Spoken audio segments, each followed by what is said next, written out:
Well, first off, they just didn't want to make a hard decision.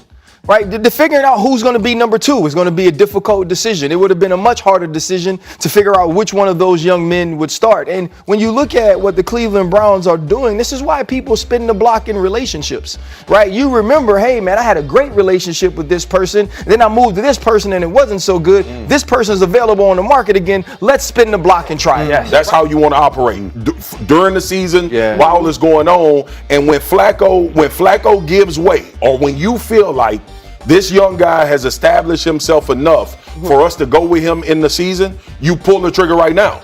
Because to RC and Dan's point, you don't know what you don't know. You don't know if your franchise guy is sitting in the locker room. But very few people expected Shedeur Sanders to be there in round 5 when he was there. They did not want to make the hard call. They dodged it. And now the storm is here. We are talking quarterbacks. We are talking the Cleveland Browns. We are talking a choice they keep pushing down the road. Before we dive in, hit like and subscribe.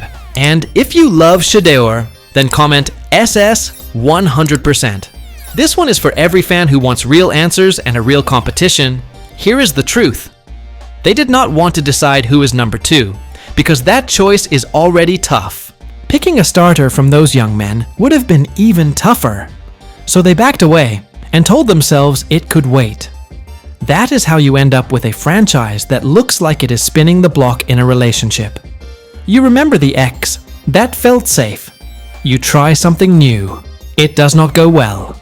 So you circle back because it feels easier than choosing the future. They still have the 2-1s.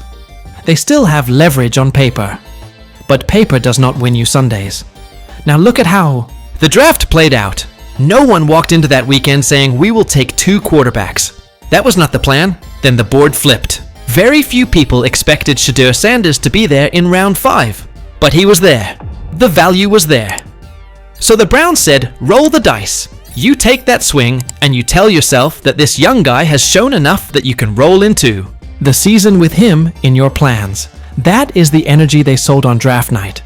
And yet, if you believe in the idea, RC and Dan have been pushing, you pull the trigger now. You do it. Because you do not know what you do not know. You might be sitting on your franchise guy right now and not even realize it. He might be in your own locker room waiting on a chance while you delay. That is how the NFL rookie debate exploded. This month, and right at the center of the storm, sits Dylan Gabriel. He is the lightning rod. He had a rocky start. Fans and analysts are asking if he can keep pace with the new wave of young stars. That is a fair question. The pressure is real. The spotlight is hot. But Gabriel is not the only story. Ryan Clark dropped news that shook the room. The Browns are still undecided on which of their 2 rookie quarterbacks will step up now that Joe Flacco is gone. That leaves the door wide open. Yet one name keeps taking over every conversation. Shedeur Sanders. The buzz is real. The fan base is loud. And somehow the Browns are acting like they do not hear it. Not everyone is looking away though. RC sees it. Swagu sees it. Based on what Shedeur has shown, they believe he can be the superstar the league is waiting for. If you want every update on Shedeur Sanders and the wild rookie race across the NFL, hit that subscribe button right now. Your one subscription helps us bring you more on Shedeur and the young stars who are shaping the future of this league. Here is the edge of the blade. If you do not play him, how do you know? Practice is not the answer by itself. Even if Jason is telling you that Shedeur is cooking against the 1s in 7-on-7, that is still practice. Talk about practice. RC asked the simple question, and it cut through the noise. Where is the real chance? Where is the live fire test? Ryan Clark did not hold back. He said Shedeur has not been given the playing time he deserves to prove it. He is right. How can the Browns make a confident choice about the future after Joe Flacco if Sanders never steps into a real game? If you want a face of the franchise, you have to see him in the arena. Clark pointed to the sessions we do see. When Shedeur is tested in training, he delivers. Poise, touch, accuracy, command. That is the leadership profile you want. But without live snaps, you cannot see the ceiling. You cannot see how he responds after a hit, after a turnover. after a 2-minute drill with a stadium roaring. Without that, the picture is incomplete. Then it got even more interesting. Coach Kevin Stefanski did not look comfortable when Sanders came up. His latest press conference told a story, even if his words were careful. Reporters pressed him on why he will start the main quarterback in the 3rd preseason game. Last year, he avoided that. Why the change? He said, "We do what the players need." That is not a statement of belief. That is not a flag in the ground. That is a shrug. And it feeds the idea that the Browns do not know what to do with Shedeur Sanders. He talked about this year and how the joint practice in week 1 is part of the plan. He said each year they try to make choices based on what the guys need. That is the line. That is the principle. But here is the real issue. Shedeur has not been given a single real chance. No game snaps. No work with the first team offense. How does that match a mantra of doing what the players need? If you are focused on developing talent, then keeping Shedeur on the sideline makes no sense. Fans see it. They are frustrated. They want to know why the quarterback they are excited to see has not even been allowed to show his game. Right now, those words sound like excuses. They do not sound like a plan. Last year, it was Watson. What year is this? Because the uncertainty around Stefanski keeps growing. When pressed again on the timeline, he said, "We will make that call in a couple of days." That does not look like a plan. That looks like a stall. Fans are not fooled. This does not feel like a real quarterback competition. It feels like another way to push Shedeur to the background. They asked about the dress rehearsal game. They asked about naming a week 1 starter. The answer was sooner than later, but first we will get through the next couple of days. That is not clarity. That is a calendar trick. And when the topic shifted to Shedeur specifically, it raised eyebrows again. Stefanski said he does not expect Sanders back this week. It did not sound concerned. It sounded relieved.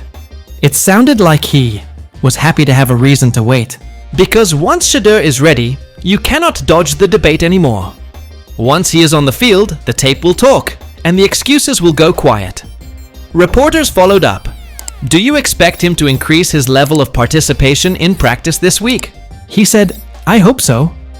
Day by day. He said he is hopeful. That is fine. That is careful. But it does not move the ball down the field. It does not bring the contest to life.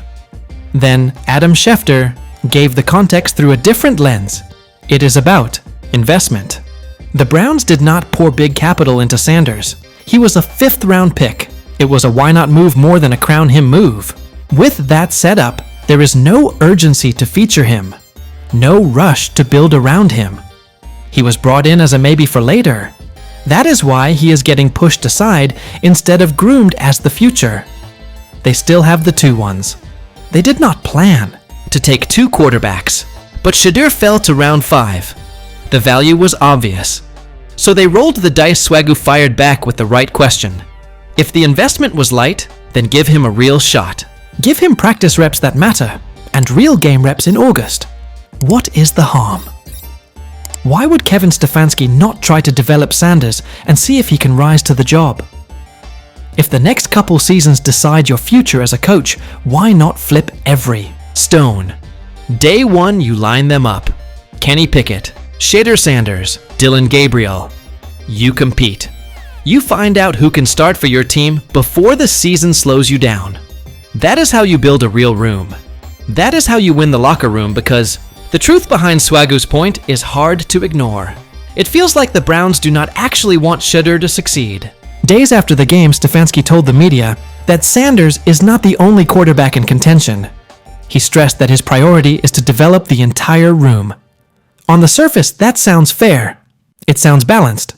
But the depth chart told a different story. When it dropped, the reality did not match the spin. Despite the most impressive preseason performance in the room, Shedeur was buried at 4th.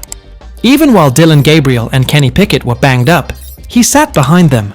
That choice did not just confuse fans. It shocked analysts. It sent people back to the tape.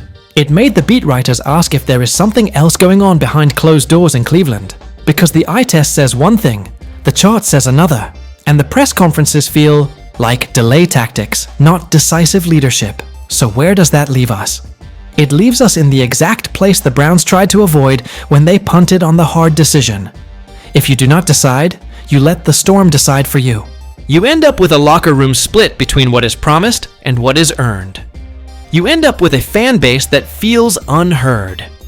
You end up with a young quarterback who checks boxes in practice but never gets the chance to prove it under the lights go. Back to the start. You pull the trigger when you believe RC and Dan were right. You do not know what you do not know. You might have your guy already.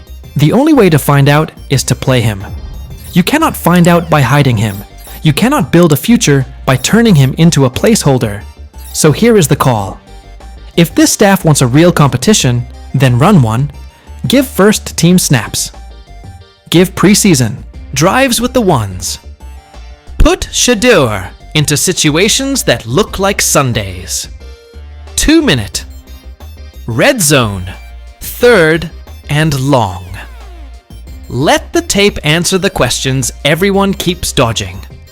If he fails, you live with the truth. If he hits you, found your future without spending a fortune.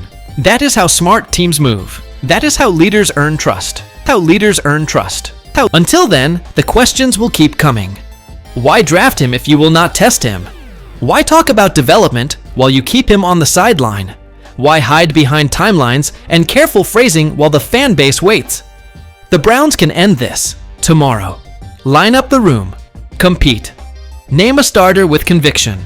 And if the best man is Shedeur, then stand on it. We are going to keep our eyes on every snap. We are going to track every update from Ryan Clark, from Swagu, from Adam Schefter, from Cleveland itself. Because this is bigger than a depth chart. This is about a franchise that keeps flirting with the past because choosing the future feels scary. Spin the block if you want, but at some point you have to pick a direction and drive. If you are rocking with this breakdown, make sure you are subscribed for all the Shedeur Sanders updates and the rookie battles shaping the league. Drop a comment SS 100% if you believe he deserves a real shot. I want to hear from you. Let me know if you think the Browns will finally make the call or if they will stall again. The season is coming fast, the clock is ticking, and the truth is waiting on the field. Thanks for staying informed with us. If you found this update helpful, give it a thumbs up, drop your thoughts in the comments, share the video with others who should know, and hit that subscribe button with the bell so you're always first to hear the latest breaking stories.